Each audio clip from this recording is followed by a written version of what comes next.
Hi guys, welcome to Subhash Movie Reviews YouTube review channel. Here is the non-spoiler review of the film. Manasankar Varaprasad garu Telugu movie review and rating acted by Chiranjeevi, Nayanthara and other actors etc. ఇంక ఈ movie అనేది చూడడం late అయింది, sorry for the late review.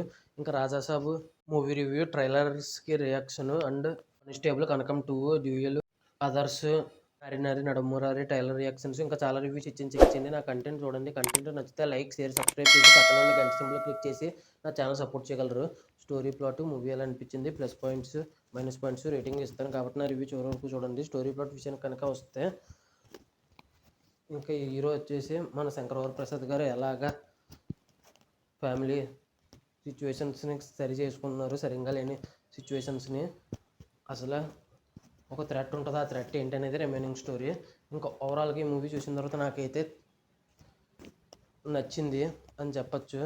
Super hit అవుద్ది పక్క ఈ cinema.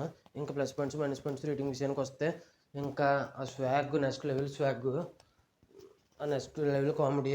కొన్ని scenes దగ్గర అయితే వింటేజ్ అలా వచ్చి ఇలా వెళ్ళిపోయినట్టు అనిపించింది.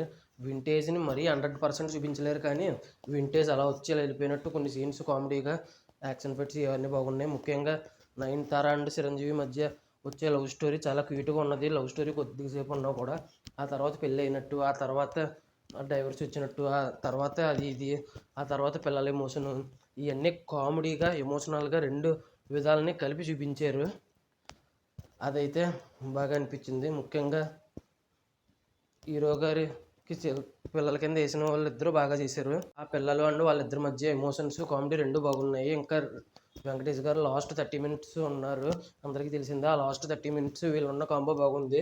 వెంకటేష్ గారి డ్యాన్స్కి చిరంజీవి గారు స్టెప్లు వేయడం, చిరంజీవి గారి డ్యాన్స్కి వెంకటేష్ గారు స్టెప్లు వేయడం, ఇద్దరికిద్దరు కామెడీ సాంగ్కి డ్యాన్స్ చేయడం ఇవన్నీ బాగున్నాయి. ఇంకా క్యాథరిన్ గారు కూడా సపోర్టింగ్ క్యారెక్టర్స్లో నటించారు. ఇంకా చాలామంది కూడా నటించారు పక్కన అసిస్టెంట్ల కింద. ఇంకా భీమ్స్ గారి మ్యూజిక్ అయితే చాలా బాగుంది. ముఖ్యంగా వచ్చేసి బాసు అని పేరు వచ్చిన ప్రతిసారి ఒక మ్యూజిక్ వస్తుంది.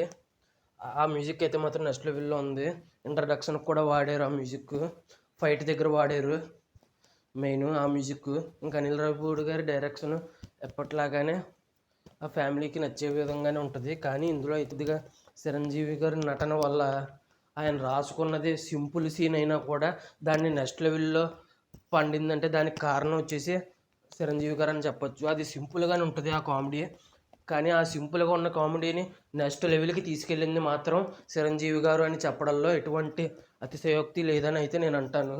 సింపుల్ సీన్స్ని కూడా నెక్స్ట్ లెవెల్లో పండించేటంత టాలెంట్ ఈయన సొంతం అని మళ్ళీ ఈ సినిమాతో చిన్న సీన్స్లో కూడా నెక్స్ట్ లెవెల్లో యాక్టింగ్ చేసి చిన్న సీన్ని నెక్స్ట్ లెవెల్లోకి తీసుకెళ్లారు అనిపించింది నాకైతే చిరంజీవి గారి విషయంలో. ఇంకా మైనస్ పాయింట్స్ వచ్చేసి రన్ టైం బాగా ఎక్కువ ఉన్నట్టు అనిపించింది. ముఖ్యంగా ఫస్ట్ హాఫ్లో కంటే సెకండ్ హాఫ్లో కొద్దిగా రన్ టైం విషయంలో. ఇంకా ఈ మూవీ వచ్చేసి సెకండ్ హాఫ్లో కొన్ని లాజిక్స్ ఉండవు. ఎగ్జాంపుల్ విషయానికి వస్తే 30 మంది సెక్యూరిటీ గార్డ్స్ని ఈజీగా చంపేస్తారు, కానీ వాళ్ళు ఏం చేయలేనిది ఒక్కరే చేయగలరు, అది చిరంజీవి గారే అన్నట్టు చూపించారు. 30 మందిని ఈజీగా చంపేసినప్పుడు ఒక్కరిని ఈజీగా చంపలేరండి అని అయితే అనిపించింది. ఇవే కాదు ఇంకా చాలానే ఉన్నాయి మైనస్ పాయింట్స్. రివ్యూ చాలా పెద్దది అయిపోద్ది. ఇంకా నా రేటింగ్ వచ్చేసి ఇన్ని ఉన్నా కూడా 4.8/5 అయితే ఇవ్వచ్చు అనిపించింది. Thanks for watching. జై హింద్. Bye bye.